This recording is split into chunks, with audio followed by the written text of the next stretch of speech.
Alrighty everybody, welcome back to another video. Now this is about Wild Rift, but it's not necessarily a gameplay video today. We're going to run down the patch notes today, a quick overview of everything that's happening in I think 1.1 for Wild Rift, as well as some actually really super duper important news that you may not have heard of, because this was actually an interview on a Spanish website, a Spanish game journal website.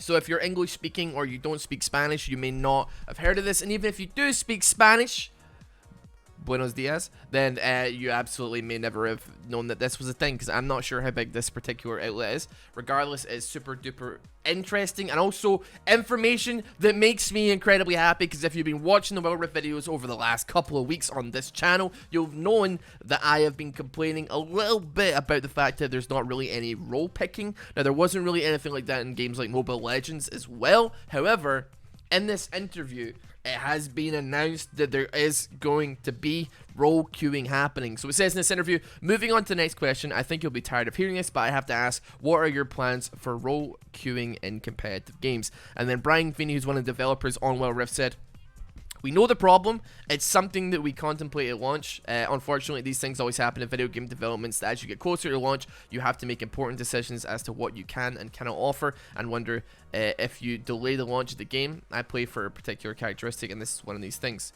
We knew we wanted something like the PC position pre-selection system. Not necessarily the same implementation as League for PC League of Legends, but we know that there's a lot of value in letting players have control over the positions that they have to play. It is one of the problems that we have to prioritize in order to have the game in a stable state. That said, it's something we're looking to improve on what we have. We'll have more details on as we get closer to the end of the beta. It's not it will not be exactly what it is on PC, but we know the problem, and it's something that we want to fix. This is incredibly reassuring, because, like, obviously, Mobile Legends, incredibly successful game on mobile as well. 100 million players plus on the game, doesn't have role selection, even in ranked, to my knowledge. And I was kind of worried to a degree that we were still going to have this happen in League of Legends Wild Rift as well. Like, you can go into ranked even all the way up to like Mythic and stuff in Mobile Legends, and people will just pick whatever they want. Obviously, the higher ranks you get, people will tend to like form into like, okay, I will pick support because I'm bottom pick and my team have picked all these other roles, and I want to be of value to the team. I want us to win because my LP is on the line. But there's still always going to be the chance of somebody saying, you know what, screw it, I don't care, we're going to do it this way. Next thing on the list is incredibly, like, you might be angry, or you might get kind of like, you know, the knee-jolt reaction is to be like a little bit angry for this. They're going to be possibly releasing exclusive champions for Wild Rift, only for Wild Rift. And that means that, like, we may not ever see them on the PC. Maybe if they do super duper well on Wild Rift, they may get made into something for PC as well. Let me find the part of this. So it says all current Wild Rift champions have come off of PC, but going forward, do you plan to just add League of Legends champions to PC, or are you open to introducing exclusive champions? Then Brian Feeney says, we're open to releasing new exclusive Wild Rift champions. It is something that has always been on the table. We particularly know that there are other Riot games that do right now. Now, I don't actually know if this is necessarily true. I understand that, like, in Legends of Runeterra, you can play cards that have nothing to do with League of Legends champions. I wouldn't necessarily consider that, like, playing as an exclusive champion. I wouldn't consider it on the same like level as like exclusive content. Like, of course, like Legends of Runeterra, which is the card game that Riot have, you can do that. Yeah, TFT. You're still playing with like League of Legends characters. I assume, I can't think of like any. Valorant, I guess, as well has and a whole cast of like characters that aren't related to League of Legends and stuff like that as well, but I mean, that's a totally different intellectual property, so it's a bit of a weird one. Regardless, they're open to making Wild Rift champions that do not exist on PC. Now, listen, I know there's going to be like a point of contention here where people are like, that's unfair. People on mobile get champions where people on PC don't. Listen, I'm kind of the minds that, like, we have like, what, 153 champions on PC League of Legends. We're kind of getting to this point where it's becoming so bloated that, like, there has to come a point where, like, it slows down to some degree. And I think, like, the only way that that can continue to happen as if, yeah, maybe there are champions that come out on Wild Rift that don't come out on PC. Like, if a champion works well on mobile, like for instance, I think honestly that like Seraphine was probably designed more so for mobile than she was for PC, and she is performing well on PC as well, but you can maybe see that she was like a bit of an experiment in some fashion to like make a champion exclusively, or like make a champion with mobile and PC in mind in tandem at the same time. For me, honestly, I am playing both. I'm playing Wild Rift and I am playing PC, so I get the best of both worlds here. It's not going to be any issue to me. The only people that it might affect are people who, you know, maybe they don't have a good enough PC to play League of Legends on PC, even though it's like quite low requirements, and they end up missing it on the 100 other characters that are in PC but not on Wild Rift. And then if you're on PC and you maybe don't have a good enough mobile phone or cell phone to play Wild Rift, you miss out on like 1 or 2 characters maybe. But you still get like 100 plus more characters than Wild Rift gets right now. It's a weird one. It's strange. And it is what it is, but it is interesting news nonetheless to see. As well as that, they mentioned that they're going to be releasing a champion roughly every single month, which is exciting. Like, I'm looking forward to it. I'm going to be doing a video on that champion the day they come out as soon as I can, regardless of what's going on. I'm going to do my best to see that. So, we just had Darius and we just had Draven, like 2 weeks ago, almost, like 10, actually, probably about 10 days ago. So we're looking at maybe another release, maybe end of December, maybe early January as well. I have no idea what champion it's going to be, but I'm excited to find out nonetheless. So regardless, that's the news. That's a really super interesting. I'll do my best to link the article in the description as well if you want to go check that out. Have a read of it yourself. It is in Spanish, but you can Google Translate it and it tracks absolutely fine. So let's get on to the patch notes as well. So as a basic like point of thing here, like, here is just basically what's happened in the patch notes. These aren't the numbers that you're going to get. Regardless, we got buffs on Varus, Akali, and Evelynn. I'm not too crazy sure if, like, the Akali buff or the Evelynn buff is, like, maybe necessary. I'm going to look into, like, the reasoning behind the buffs because they do have explanations behind that buff as well. But Varus, I can kind of get... not necessarily because he's bad. I think Varus, like, looks a lot of fun. I've yet to give him a good try, but I've seen him performing okay. However... there are other ADCs in the game that outshine him so hard. Like, Jhin, top pick. Ezreal, top pick as far as, like, AD carries go. Like, Jhin is just really taking the game away here. He is running away with the game. Ezreal also super duper good. If you haven't watched my video on Ezreal or Jhin, done videos on them. Check them out on the channel as well. Amuma getting a nerf. I kind of knew it, dude. I kind of knew it. I kind of saw it coming. We just did a video on Amumu, man's getting nerfed. We just did a video on Lee Sin, man's getting nerfed. We just did a video on Gragas, the man's getting nerfed. Of these champions getting nerfed, I have done a video on 5 of them. The only one that I haven't done a video on is Blitzcrank, and I was planning on doing a video on him anyway, and he's getting nerfed. So it's a bad time to make a video, but still. Smite's getting a little bit nerfed. Anti-tank items are getting a little bit nerfed as well. We'll look into like exactly what's being changed with that as well. But regardless, I actually thought Evelynn was okay. That being said though, my reasoning for Evelynn being strong is in Wild Rift right now is actually because I think people are new to the game and aren't used to invisibility mechanics, rather than that she's numbers-wise a very strong champion. I think that Evelynn will be weaker and weaker and weaker and weaker the more people play the game and get used to it, and mobile players realize when they see an Evelynn in game, they start thinking to look out for at level 4 or level 5, right? There's going to be an Evelynn coming in soon who's got like invisibility, so I need to be careful, need to buy a control ward, or just need to not push my lane. As well as that, we had some adjustments to active items and to jungle monsters. I don't know if that's specifically teleport or what have you, or Baron Asher for that matter.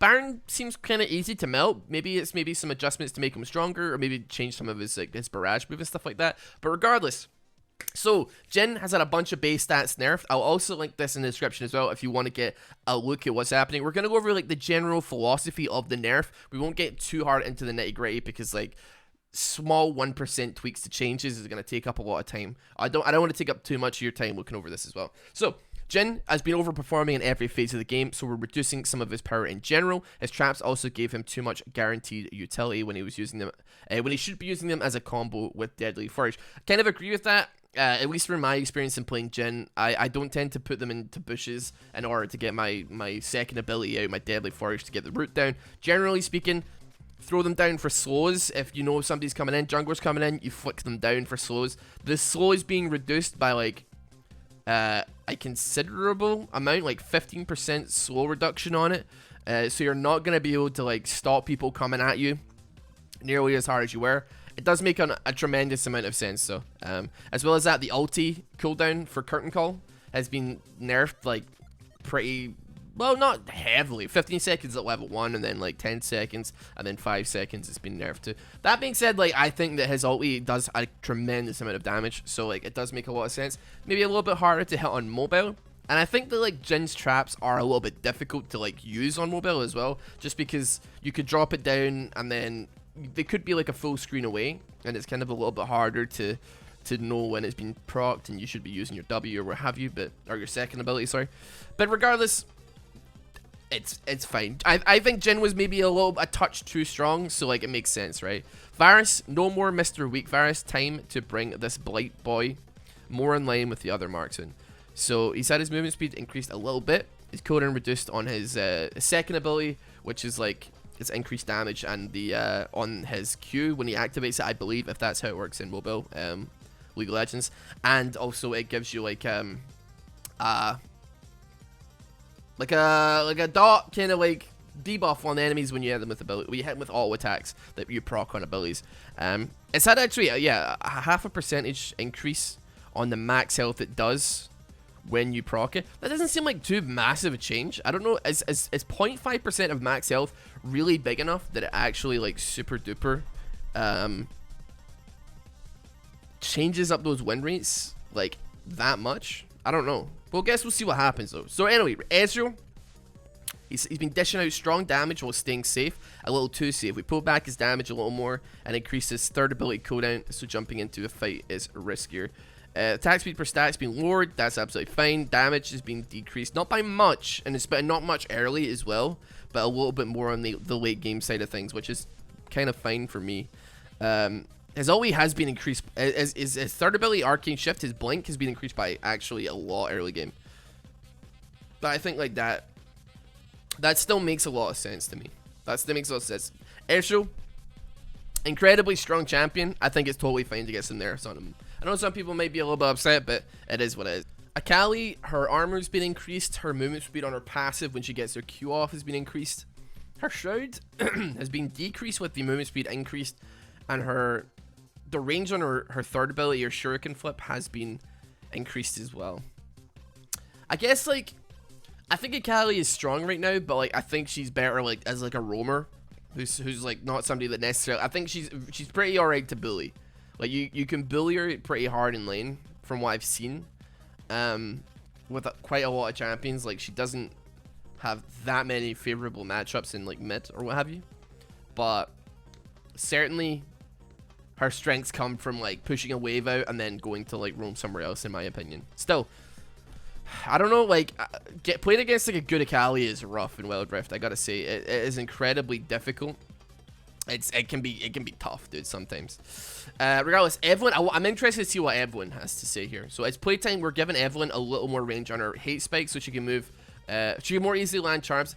Okay, this is something I 100% do agree with. I definitely feel like the hate spike, her first ability, it felt a lot shorter on mobile than it did on PC, and I am 100% okay with this. A lot of the time I felt like maybe the hate spike was a little bit unreliable, and either I had to flash in to make sure that the second part of hate spike landed, or I had to like flash in, hit an E, or hit my my third ability to like dash onto them a little bit and do the damage to get the charm, was like one of the only like really reliable ways to make sure that we were going to be able to hit that charm. That's good, and it's not like a major numbers difference, like 10% extra AP. Okay, that is a decent number, but like still, I think like as I say, the more people play, the less strong she's gonna get.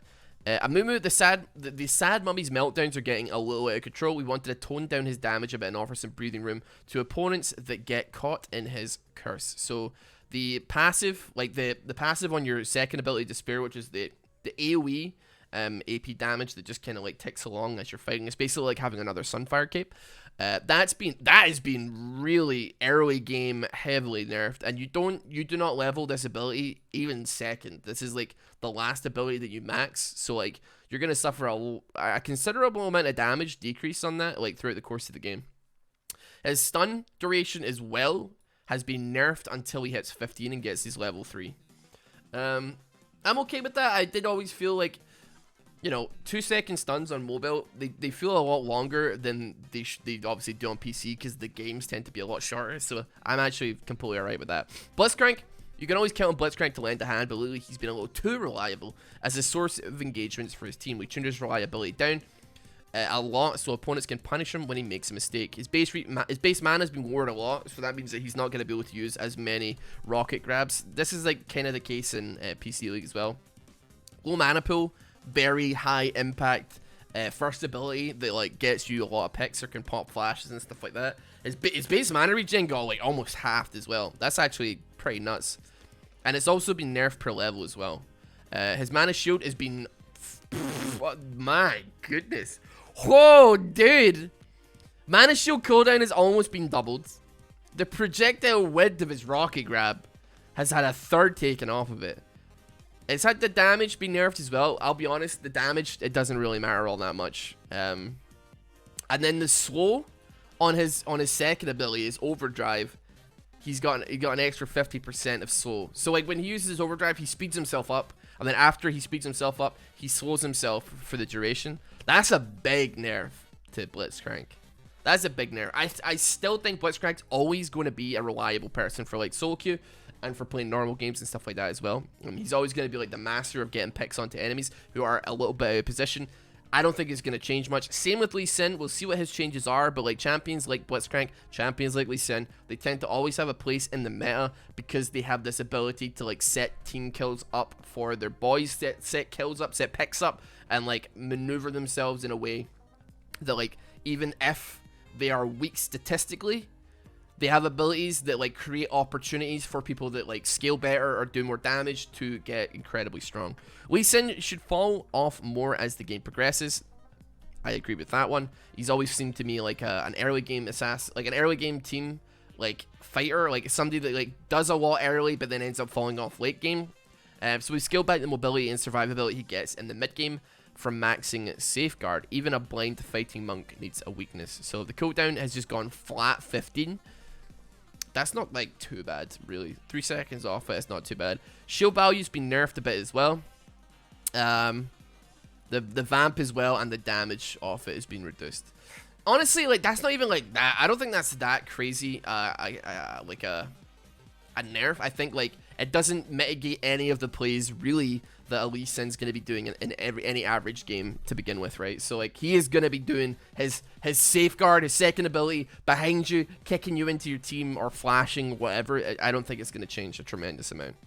Ever since we adjusted Gragas' explosive cast missile speed, Gragas has really turned his life around to become a reliable champion, but we would rather have him disrupting the enemy team than blowing them all up instantly. We reverted some of the prior buffs to keep him in check, so they just put some of the stuff back. AP ratio is not as high. Drunken Rage is a little bit higher, a little bit longer cooldown as well, which gives him, I don't think it stuns as well, Rift, but like it gives him like his damage resistance, an extra like basically a Sheen proc on his auto attack.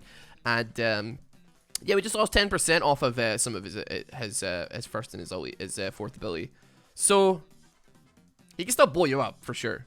The missile range thing is definitely a big thing for mobile that's like very, very useful because like people are moving around a lot and it can be kind of hard to aim the ability, so you need it to hit as fast as possible. So as long as the missile speed's still like out there, that's an okay nerf. It's not too bad. Anti-tank items have been nerfed as well. The armor penetration, last whisper, and mortal reminder have been reduced. Mortal reminder not so much actually, but with like, I mean, even in PC League of Legends Season 11, I'm feeling like tank items are maybe like a little bit underwhelming to some degree. So they're actually reducing the armor pen on some of these items as well. They're reducing the cost of teleport. I've very rarely seen anybody run teleport. With such a small map, it did not make any sense to really run teleport over having something like Quicksilver Sash or Quicksilver Enchantment to actually And Quicksilver Sash was half the cost and way more useful in a lot of cases than Teleport was. Now, Stasis, I don't know. I think 1,000 gold for having Zhonya's was actually, like, fair. Like, I think nerfing this would bring in the value of having a full invulnerability.